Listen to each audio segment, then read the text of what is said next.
Djokovic's situation is really bad for tennis, Andy Murray said. Andy Murray believes the controversy surrounding Novak Djokovic's Australian Open medical exemption is not good for tennis at all. The three-times Grand Slam champion from Great Britain expressed some concern for his great rival, who will have his appeal against the cancellation of his Australian visa heard in a Melbourne court on Monday. Djokovic had attempted to enter the country with paperwork claiming that he was exempt from a COVID-19 vaccine but was stopped at the border and detained in an immigration hotel on Thursday. I think everyone is shocked by it, to be honest, Murray told newspaper. I'm going to say two things on it just now. The first thing is that I hope that Novak is okay. I know him well and I've always had a good relationship with him and I hope that he's okay. The second thing, it's really not good for tennis at all and I don't think it's good for anyone involved. I think it's really bad. This is the first time that Murray, who has finished runner-up to Djokovic in 4 Australian Open finals, has spoken about the saga that has transcended the sport. He has previously called for more players to take up the vaccine and received his booster jab on Boxing Day,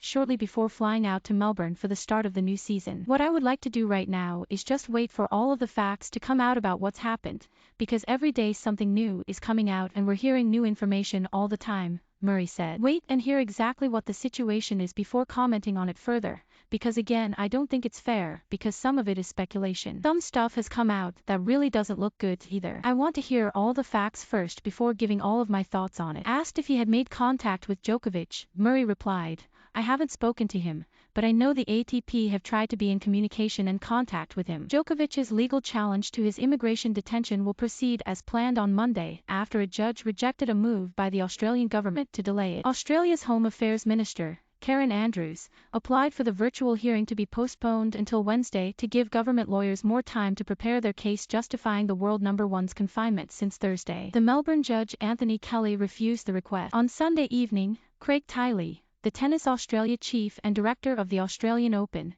said the government rejected a request to assess vaccination exemptions granted to tennis players weeks before they arrived in Australia. They declined, Tiley told them. We asked if they could please assess our decision. We said we're going to need some help to make sure we're doing the right thing. We'd be in a different situation today. Djokovic is being held in the hotel along with 36 other immigration detainees, many of whom have been confined for years. A vocal opponent of vaccine mandates, he had declined to reveal his vaccination status or reason for seeking a medical exemption from Australia's vaccine rules. His lawyers revealed in court filings on Saturday that he had been granted an exemption due to contracting and recovering from the virus last month. Australia maintains that its health officials warned the tournament organisers, Tennis Australia, in November that a recent COVID-19 infection was not necessarily grounds for exemption from vaccination in the country, as it is elsewhere. Djokovic's lawsuit maintains that Australia's Department of Home Affairs wrote to him this month to say he had satisfied the requirements to enter the country. If he loses, he is likely to face immediate deportation. The Czech player Renata Vorikova,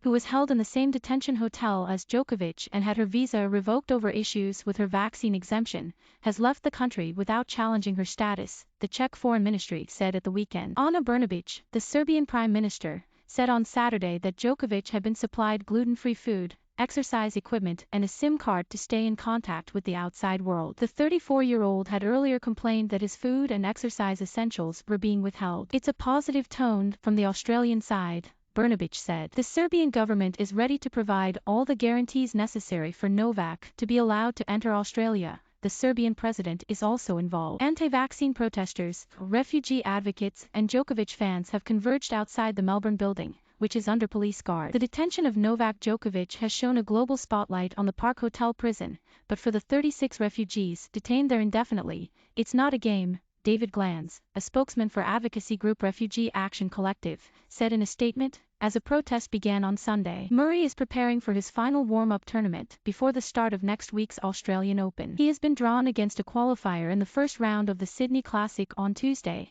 with the winner going forward to play the Georgian second seed Nicolas Basilashvili in the last 16.